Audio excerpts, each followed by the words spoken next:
Now, the want here seems to be a suspected DUI driver. This has been going on for at least a few minutes now, so we're just breaking in at this moment. But it looks like that's that gray sedan. And Jasmine, I don't know if you see it too, but on the back left side underneath the brake light, it looks like it has some minor damage on the vehicle as well. But just keeping an eye on this right now on the 10. Car going 90+ miles an hour, right around that mark. So incredibly fast right now in traffic. Yeah, so this was a pursuit that started with the LA County Sheriff's Department of this reckless driver. And now the desk is telling me CHP has taken over the chase because it is on the freeway now on the 10 going westbound, still through the East San Gabriel Valley. But you said, Gio, very high speeds, and now over 100 miles per hour.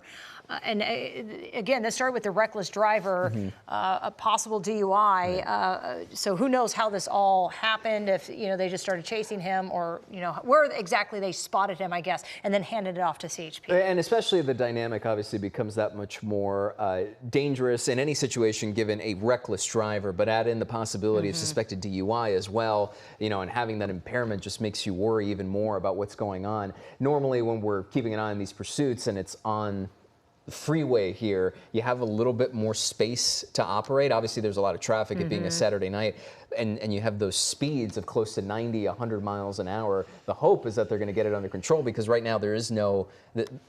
The overhead chopper is right on top of it. That spotlight is right over that vehicle. They're not going anywhere. They're not going to lose sight of this suspect right now. It's just I'm thinking about when they're typically on those surface streets, right? If they get off on an exit, then you become that much more concerned about hitting people or getting in these tight corners with lights and everything else. And on a Saturday night, I mean, there is a lot of traffic out there. Even at this hour, just past 9 o'clock. This started just a short time ago, so they are following very closely. And not sure if some of the damage that we noticed is from maybe an attempted maneuver to bring this to a halt, or if this is just somehow related to his reckless driving before we got overhead with SkyCal. Looks like it jumped. The suspect there jumped on the 605. So.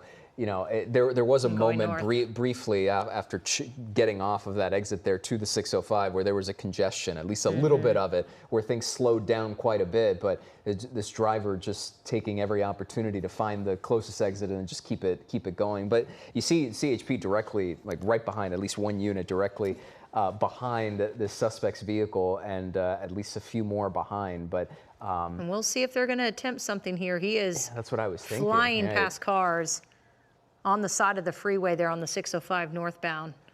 And this CHP officer is making maneuvers of his own. Right. And, to the left, it's going around those cars. It's always concerning, obviously, because sometimes they trail back into tracking mode. This certainly doesn't seem like it's that scenario. Right. I mean, it is a hot tail pursuit with at least this one cruiser directly behind, now on the shoulder here. So it's really scary because even just a weekend or 2 weekends ago, you were, we're covering these crashes and other deadly incidents where you have vehicles off of the edge of a freeway, off an exit ramp, anything like that, and pulled over. Right, or another one where I'm remembering on surface streets backed into the back of a car that was just stopped at a red light. Any situation, any variable could be disastrous for any number of people, not just those CHP officers in pursuit, obviously not just for the driver in that vehicle, but anybody else who's on the street at this point. That's what makes it really scary. And dark, given the visibility out there. I mean, they have the spotlight from their own police chopper overhead, but not knowing what's coming up behind you and at such speeds. Look, now nearing 100 miles per hour again before dropping back down and slowing down as he meets some of the congestion and the other drivers on the 605. But we'll see what CHP is going to attempt to do here, taking over from the LA County Sheriff's Department, where this had started. And I think they had said at one point in West Covina, and again, not exactly sure what had happened prior to tip them off, or if they just noticed, obviously the sheriff's patrolling the area there in West Covina. Yeah, so and jumping you see on the freeway. The cruiser here for a moment there, it looked like it was almost parallel with with the driver. I'm thinking back to all the other times we obviously break in, pardon me, on pursuits and talking with LAPD and CHP, but you almost he's getting close right there, directly next to it. I'm giving him orders to pull over. You'd have to assume, right? Right. I'm thinking of those other examples where you're caught in these situations. At least they're slowing down, right? You notice the 45, close to 50 miles an hour.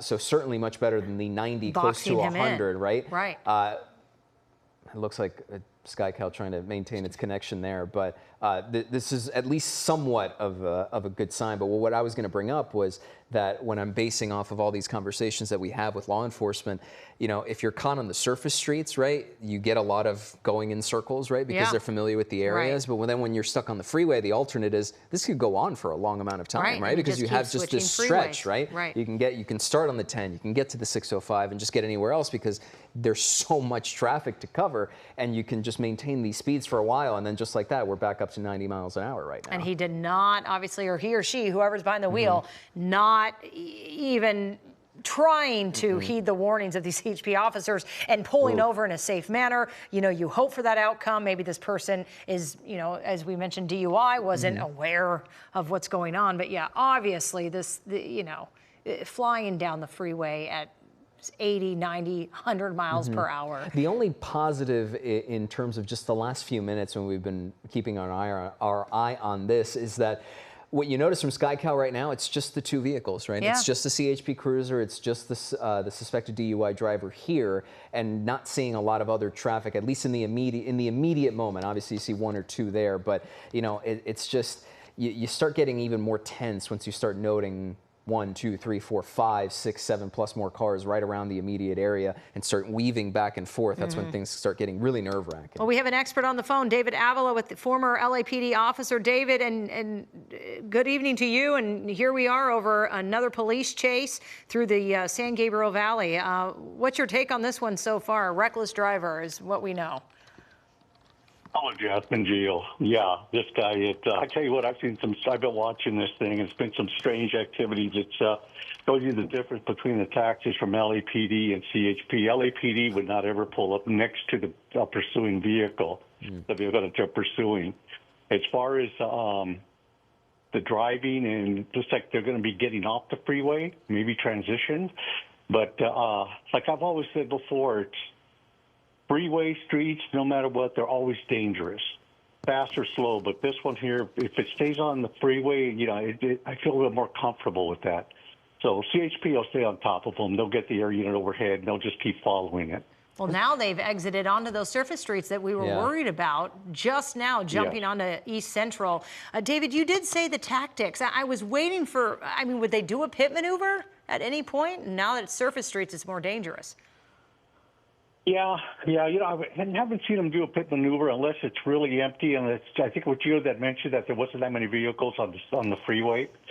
But once CHP gets okay from their supervisor, they'll go ahead and they'll pit the suspect vehicle, and it looks like they're on a side street, so you know, we may see that coming up. And you have to wonder, David, here because we've talked about this a number of times before, and I was even referencing previous conversations we've had. I'm curious if you share the thought here, where now that you're on surface streets, a lot of the times we see these scenarios where they're trying to get to a place where they're comfortable, and now it starts turning into this sort of merry-go-round where thankfully you've slowed down, but now you've added all these variables from stoplights and street signs and pedestrians walking on sidewalks. You have homes on top of it as well. It just adds a lot more chaos to what is already a chaotic situation. Absolutely, Jill, and that's what we were talking about earlier. You know, that's one thing you have to worry about. Luckily, I haven't seen that many vehicles. I'm not sure why, but thank God there's not that many out there. You know, we look, you know, cross traffic. Earlier, we seen what happened when a suspect slammed into a side of a vehicle. It's in that car it turned upside down. But on this one here, yeah, it seems like we slowed down. So I don't know if this suspect, it appears like they know where they're going or they're talking to somebody. But, yeah, we may see a pursuit. I mean, we may see a pit maneuver, but it all depends on the watch commander on what they want to do. If they figure that it's kind of like a slow, I say he, but it could be a female also. We don't know. Yeah. And they're entering Monrovia. Follow it. Oh, sorry, David, go ahead. They're just entering Monrovia. I know it's a quaint, quiet, small community, you know, city there, and the streets are narrow. I mean, you know, and packed in with homes. And so, yeah, this is going to get a little more dangerous as as this person just flies through there. And SkyCal zoomed in right now to give you a closer look. Earlier, we made the point, and I'm curious if at a certain point we might be able to get another look at it. Obviously, with the dynamics of this pursuit changing and our connection going in and out from time to time, it'll be a little harder. But I did notice a small dent, at least in the bottom, right below the brake light on the left side, on the driver's side of that vehicle. But you see the driver there. You got a brief snippet of it with the window down. But now it looks like in a parking lot right now. This might be toward the end of a. They might have cornered or boxed them in potentially here. I mean, this is where, you know, you start running into folks or running into other cars, and things get a little dicey. Yeah, absolutely. I mean, it's CHP has their own rules, just like any other department. That's why most police departments, law enforcement officers, what they do is they like to keep their own people involved because they're all playing off the same playbook. And you see the hands right outside the window there, Jasmine. It looks like this might finally be coming to an end here. Yeah, I think this suspect's going to give up here. And I'm glad it doesn't appear there were any injuries or damage to innocent drivers or pedestrians, at least from the point that we were over this chase of a reckless driver that went through the San Gabriel Valley and ending here. It looks near Monrovia. Right off the 210. Yeah, in a parking lot. It could be a shopping center, something of the like there. But there's the suspect just slowly making their way out of the driver's side. You see two CHP cruisers behind, so putting a wrap and a bow on this situation. But of course, I mean, you dodged a lot here from what started on, at least when we broke in, on the 10, then switching to the 605. At one point, they were on the 210, and then into Monrovia here over the course of just a few minutes. At some point, getting close to 100 miles an hour. Suspect here now walking hands up, backward toward the officers, and it looks like the trees will obscure it just a hair, but otherwise you can see a pretty clear picture, of the cuffs being put on the suspect. Hard to tell with the lights or anything else if the driver there was, and our connection going in and out, whether the driver was shirtless or not. It almost looked. It looks like he did not have a shirt on. Either way. They're going to search the vehicle, right, David, as they bring this to an end? Yeah, they're going to go ahead and search the vehicle, make sure there's nobody in the back, or they'll check the trunk to make sure there's nobody being captive back there. I mean, they'll go through the whole routine, and luckily this suspect, though, just the officers calling out what they wanted, he complied. So, this came to a nice, quiet ending. So, so much better than this morning.